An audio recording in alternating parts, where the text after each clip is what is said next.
தம்பி என்னப்பா போய் ஜாதி ஜாதின்ட்டு நம்மளுக்கு ஜாதியாப்பா முக்கியம். என்னப்பா ஆச்சு? சத்யா தண்ணி கொண்டு வாமா தம்பிக்கு. இதோ வரேன்ப்பா.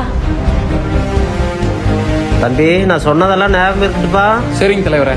உங்க அப்பா வேற உங்க ஜாதி கூட்டத்தோட செயலாளர், நம்மள வகுப்புல ஒத்துக்கவே மாட்டாரு. நம்ம என்னதான் பண்றது? டேய் எங்க அப்பா நீ நினைக்கிற மாதிரிலாம் இல்லடா. ஓடி உங்க அப்பனா? எங்க ஏரியாக்கார அண்ணா ஒரு அண்ணா உங்க வீட்டுக்கு வந்திருந்தாரு. அப்ப உங்க அப்பா என்ன சொன்னாரு தெரியுமா? ஏய் வாளோட அப்பா என்ன சொன்னாரு தெரியுமா? என்னப்பா ஆச்சு? சத்யா தண்ணி கொண்டு வாமா தம்பிக்கு. இதோ வரேன்ப்பா.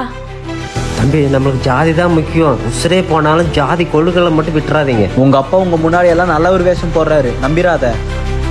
அப்பா நான் சப்ரேஷன் ஒரு பையனை லவ் பண்ணேன். அவனதான் இப்ப கல்யாணம் பண்ணிருக்கேன். சி ஓடுகாலி கழுத, நீ கீழ் ஜாதி பையனோட ஓடி போயிருக்க. உன்னை கண்டுபிடிச்சு கண்டதனமா வெட்டி போடாதே மனசடங்கும். ஐயோ அப்பா. ஏய் ஓடுகாலி நாயே, உன்னை கொல்லாம விட மாட்டேன். அப்பா வேணாம்ப்பா. ஏய் அப்பா விடுங்கப்பா அப்பா.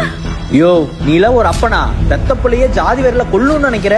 அம்பேத்கர் பெரியார் மாதிரி 1000 பேர் வந்தாலும் இந்த ஜாதி ஒழிக்க முடியாது போல. ஆமாயா, நான் கம்யூனிட்டி சர்டிபிகேட்ல கீழ் ஜாதி தான். ஆனா உன் ஜாதிக்கார பசங்க பொறுக்கித்தானே பண்ணி சுத்துறாங்களே, அவங்களோட நான் எந்த இடத்துலயே குறைஞ்சிட்டேன். நான் படிச்சு 2 லட்ச ரூபா சம்பளம் வாங்குறேன். உன் பொண்ணை நல்லா பாத்துக்கிறேன். பெத்தப்பனா இதெல்லாம் உனக்கு பாத்துக்க தோணாதுல்ல? உன் உடம்புல ஓடுற அதே ரத்தம் தான் என் உடம்புலயே ஓடுது. இன்னி எங்களை தொந்தரவு பண்ண அவ அப்பன்னு கூட பார்க்க மாட்டேன், பொழந்து தள்ளிடுவேன். நீ வாமா.